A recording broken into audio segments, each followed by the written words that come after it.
Voilà, on est en train de discuter sur la taille du gouvernement Sama Lukonde parce que beaucoup de gens pensent que la taille du gouvernement aussi dépendra. Il a parlé lui-même, il a dit que non, je veux un gouvernement de warriors et tout ça, donc des gens qui viennent combattre tout ça. Mais cette taille de gouvernement, comparativement au travail qui se fait au ministère, à tous les ministères, c'est un gouvernement de 35 ministres, absorbera cette taille de travail. Qu'est-ce que vous en pensez? Vous étiez dans le rouage de la banque, le rouage des assemblées, le rouage des patrons. Vous pensez qu'un gouvernement réduit de taille peut être à mesure de donner de bons résultats? Un gouvernement doit se manifester par la qualité des prestations et non par la quantité. Ça, c'est la première chose. La taille du gouvernement dans un pays en crise profonde comme notre pays. Allez, je prends à titre d'exemple. Depuis l'indépendance, jusqu'aujourd'hui, quelle est la structure de l'assiette fiscale de la République démocratique du Congo? Cette structure, elle est composée de quoi? Elle n'a pas changé depuis beaucoup. Elle n'a pas changé. On compte simplement si beaucoup viennent de minerais. Elle a changé, oui, ça compte sur les minéraux, mais est-il que dans l'évolution des choses, ceux qui détenaient le contrôle des minéraux se sont retirés. Exactement. Et quand ils se sont retirés avec leurs recettes. Alors la structure qui est restée, c'était laquelle? C'était la structure des taxes et impôts. Et quelques dividendes qui venaient des discussions avec ceux qui détenaient les minéraux et tout cela, ainsi de suite. Cette assiette fiscale doit nous faire réfléchir pour nous conduire à voir la taille du gouvernement. Quelle est la priorité aujourd'hui? Depuis Mobutu, on disait l'agriculture est priorité des priorités. On n'a jamais vu l'agriculture. Aujourd'hui, on présente certaines initiatives privées qui se manifestent dans les domaines agricoles et tout cela, mais on ne voit pas l'impact sur le plan des choses. Bon, pour moi, la taille du gouvernement ne doit pas être la préoccupation. Mais on peut évoquer les structures du gouvernement dans des sens qui prennent en compte les réalités effectivement du pays. Et quelles sont ces réalités aujourd'hui? Les réalités aujourd'hui, c'est les sacrifices qu'on doit consentir pour sortir de la crise que nous avons aujourd'hui. Or, les sacrifices qu'on doit consentir sont tels que des histoires éléphantesques, il faut les éviter dans les dépenses. Et quelles sont ces histoires éléphantesques? Vous avez d'abord, au niveau des institutions, le personnel qui sont engagés au niveau des institutions. Nous avons une mauvaise habitude. Dès qu'on est nommé responsable quelque part, vous essayez de vous entourer de conseillers, de ceci, des cabinets, de ceci, de ceci.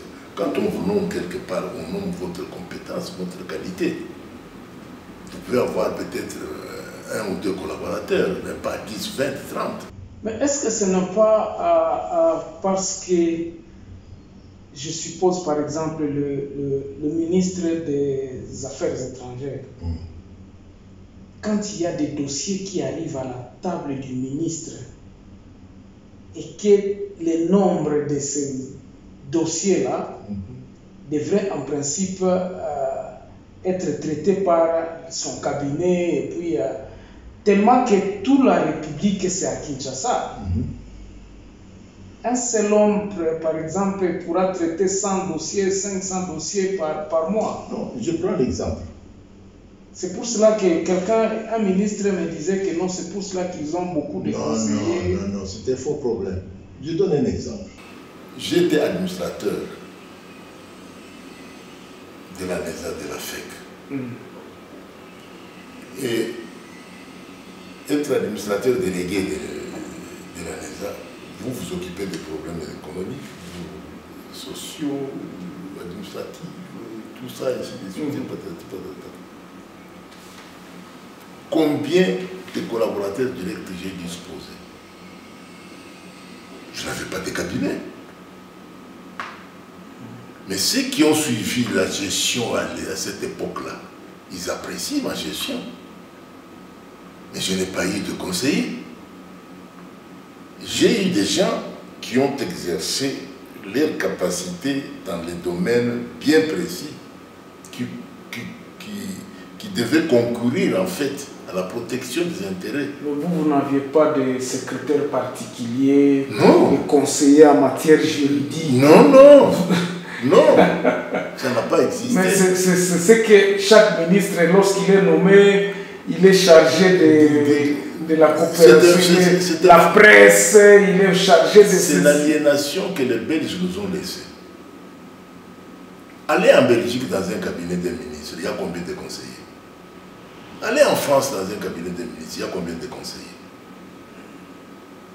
Et ces conseillers, quelle est la matière qu'ils doivent traiter? Donc ici, quand on dit que affaires étrangères, il y a beaucoup de... L'exemple que vous avez donné, bien entendu, il y a beaucoup de dossiers qui arrivent, c'est un faux problème. Ou vous connaissez votre métier, ou vous ne le connaissez pas. Donc c'est ce qui explique que beaucoup de gens qui ne connaissent pas et qui arrivent, oui, ils auront besoin de cette masse de conseillers tout autour voilà, de lui. Tout. Et puis en plus, dans notre pays, une fonction technique, on politise ça. Non. Vous n'avez pas à politiser une fonction politique. Pourquoi au Congo, il y a très peu des agents administratifs ou dans les entreprises privées qui prennent des congés? Par crainte simplement de perdre le poste. Oui, exactement. Oui. C'est ridicule. Donc pour vous, la taille du gouvernement dépendra des qualités des hommes qui animeront ces ministères. Aujourd'hui, je ne vais pas parler de la taille du gouvernement, je voudrais simplement parler de la qualité, comme le Premier ministre lui-même a dit qu'il a besoin de warriors, de combattants. S'il peut avoir un cabinet de 5 ministres ou de 10 ministres qui savent bien qu'est-ce qu'ils sont en train de faire, oui. Et quel est l'objectif de ce qu'ils sont en train de faire. Ça va contribuer à diminuer la consommation de frais de gestion. Ça va contribuer à augmenter en fait la qualité des prestations. Et puis l'efficacité dans les choses. Alors si on cherche ces éléments-là, rien à faire, il ne faut pas venir avec l'idée de combien de ministères, non. Ça il faut rejeter ça. Ça c'est l'aliénation, quoi. C'est l'aliénation où, quand on a eu l'indépendance, on a vu presque tous les ministres prenaient plaisir d'avoir des conseillers blancs au départ. Tous les ministères étaient constitués de conseillers blancs. Pourquoi? Parce que les ministres ne comprenaient rien. Exactement. Et c'est le conseiller blanc qui faisait le travail. Ce qui était une déviation, en fait, et c'est ce que nous avons hérité. Voilà pourquoi nous continuons à dire que nous devons nous réapproprier notre initiative. J'ai essayé de répondre au problème comme pays des droits, comment on dit? L'état de droit. L'état de droit. Quand est-ce que vous devez revendiquer le droit de votre État? C'est quand vous êtes propriétaire. Exactement, oui. Mais comme ils disent, si le Congo est propriétaire de ses richesses. Non, nous ne sommes pas propriétaires de nos richesses et nous revendiquons l'état de droit. Ça, c'est politique. Est-ce que c'est nous qui l'avons vendu? Comment est-ce que vous dites que nous ne sommes pas propriétaires? Nous ne sommes pas propriétaires parce que, l'exploitation actuelle des richesses de notre pays, combien de Congolais sont là-dedans? Cela est bien traduit par la composition du système de banques commerciales qui existe aujourd'hui au Congo. Oui. Ce sont des banques de blanchiment. Blanchissement d'argent. Blanchissement d'argent. Il n'y a aucun Congolais là-dedans. Alors comment vous pouvez prétendre être propriétaire de votre pays? Ce sont les autres personnes qui vous imposent le... Je prends l'exemple de la production de la gécamine.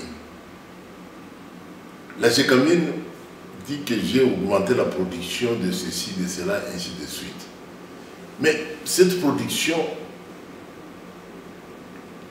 répond à la rentabilité interne ou bien à la rentabilité externe. Parce que cette production est traitée à l'extérieur par des entreprises qu'on aurait pu créer en République démocratique du Congo. Et pourquoi nous ne créons pas ces entreprises en République démocratique du Congo? Et avec ça, vous allez dire que nous sommes propriétaires. Je prends l'exemple des agences qui fixent le prix des matières premières sur le plan international. Nous ne sommes pas là-dedans. On va vous dire que le prix de cobalt a augmenté, tout ça, ainsi de suite. Nous ne sommes pas dedans en tant que producteurs. Et en tant que premier producteur, nous ne sommes pas dans ces institutions-là. Hein? Et le gouvernement doit se préoccuper de ça. Comment nous pouvons nous retrouver dans ces institutions-là? Et alors, quand on discute le prix des matières premières... On doit venir nous consulter. Absolument. Voilà pourquoi je dis, quand vous dites l'état de droit, mais l'état de droit, vous avez le droit sur quoi? Voilà, c'est très pénible pour notre pays. Nous allons partir encore en pause pour arriver à la 4e partie de notre émission qui sera la dernière, où nous allons consacrer la réflexion sur les solutions de tous les problèmes que nous avons évoqués aujourd'hui. Quelles sont les solutions que vous pensez que ça peut faire avancer d'un cran notre pays? Qui sera l'héritage que nos aïeux, nos enfants trouveront en disant que non, le gouvernement Sama et puis le président Félix ont fait ça et qui resteront comme un symbole, comme héritage de notre pays. Nous revenons tout de suite après.